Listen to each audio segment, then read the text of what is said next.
Hello, I'm Todd Rinehart, and on behalf of RMACAC and the University of Denver, I'd like to spend a few minutes today with you speaking about prior.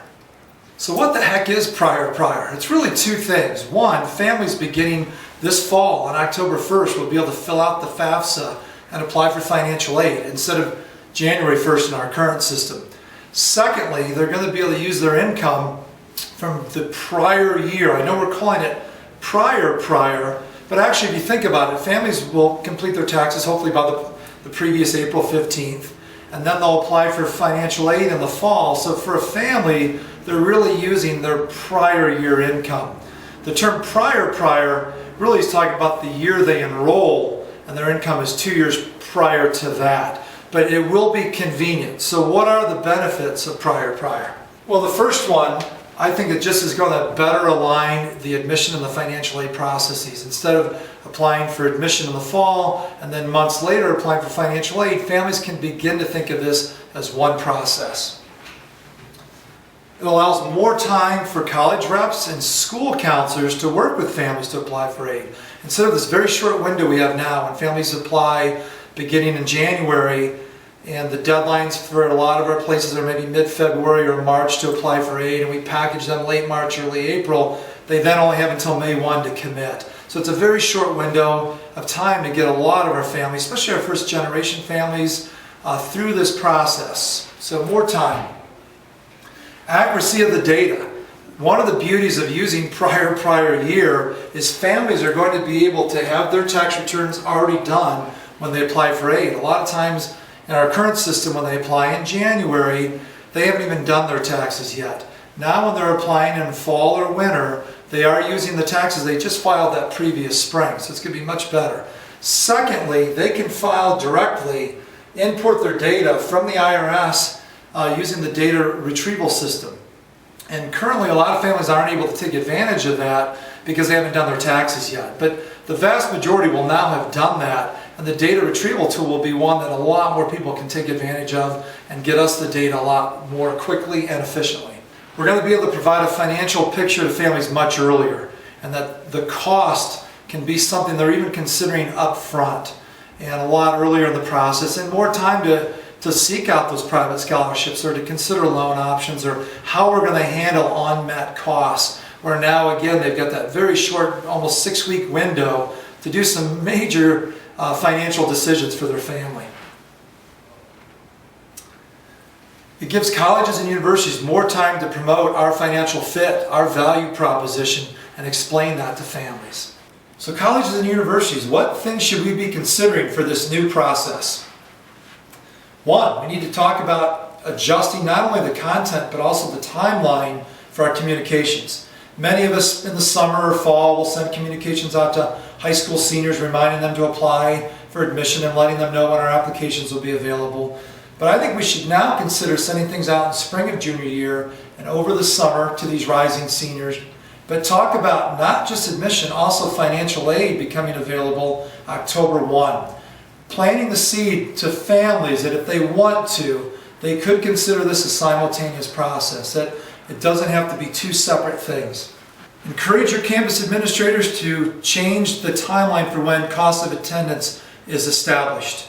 Many of us right now, that happens in the winter or spring for the upcoming school year. Why can't we start having those conversations in the summer and fall, setting our cost of attendance 9 to 10 months prior to the school year? Allowing our financial aid offices to have real cost of attendance, and instead of just providing estimates, we could provide packages. And you don't want to duplicate efforts. Right now, our financial aid office at DU provides estimates to many students, and we have to package those students again a few months later. What if we could just package students and then not have to duplicate our efforts a few months later? Also, by doing that, you're going to get not only your costs out the door. For anyone who does take advantage of this opportunity and applies for admission and aid at the same time, you're able to give them not only your costs but their financial package. They are going to know their unmet need, and they'll have the remaining time leading up till May 1 then to determine the ways they're going to pay for this. More things to consider. Should the financial aid deadlines be adjusted to match our existing and our earlier admission timelines? In other words, a lot of us might have an October 15th or November 1st admission deadline for our early programs, but then our financial aid deadline isn't until January or February. What if we considered having an early deadline November 1 be for admission and for financial aid? And then of course you'd still offer a financial aid deadline later on for your regular decision. So that would maybe be in January, February, or March. But just allow students the opportunity. Don't say that it's required, but if they want to take advantage of the opportunity and apply for both at the same time, your school should be considering having that available and ready. To balance and afford many priorities, should schools become need aware? Most private schools don't have that financial information for anyone who applies early, which at many of our schools is probably more than half the pool. Now, I know this won't be the case for a lot of our public schools who don't admit on financial need, but in private schools with limited budgets and the many different priorities we're trying to meet, in many respects, instead of gapping a student, it would be perhaps even more ethical to not to offer admission to a student that you know you're going to gap significantly. And now that you've got that information, you can make a more informed admission decision. Predicting yield and enrollment. A lot of us, if we have families taking advantage of applying for admission and financial aid, they might actually then start to commit earlier. But we've got to be very careful as we enter our regular rounds later in January and February and March to not trick ourselves into thinking we don't have to admit as many people. You might not actually be up in deposits. Families are just doing so a lot earlier.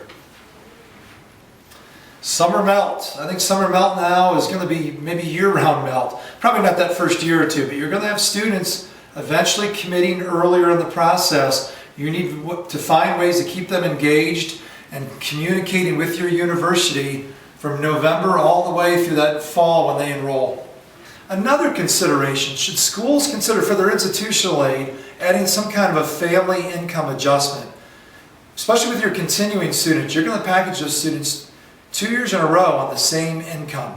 So for your institutional aid, you might want to consider in your algorithm placing a 2% increase, let's say, in their income. Because if you don't, you will be just meeting that 2% or 3% gain in their income in your own scholarships. So you might want to consider that. Down the road, it's not as important because even though the data will be 2 years old, it'll always be new. You won't be packaging it on the same income 2 consecutive years. Going along with that thought, a lot of families, I believe, especially that first year or two, will still see these processes as sequential. They'll apply for admission and then later in the process they'll apply for aid. Under this new timeline, they're still going to have far more time than they do on our existing January through May 1 timeline. But I do think that first year we're not going to see this huge rush of people all of a sudden on October 1 applying for financial aid. Finally, let's not forget what prior was intended to do. And as I said earlier, let's stop using that term. But for financial aid, this new timeline was developed to help our first generation students and our students at schools that don't have the counseling support and the extra assistance they need. Let's not get so aggressive on pushing people or ever even requiring people to go through this earlier process. Let's allow this new window of time instead of that short 6-week window. Let's take that October through the winter and spring months to help people apply, to help them get their materials in, to help them then digest our packages and really understand and make a really solid financial decision. Hey, thank you for your time. Hopefully you found this presentation informative. Certainly don't hesitate to call or email me if you have any questions. Coming later in the series, Diane Campbell, our good friend at Fossil Ridge, will be providing information for secondary counselors. How are they going to prepare for prior and serve their students in the best way possible? Thanks again.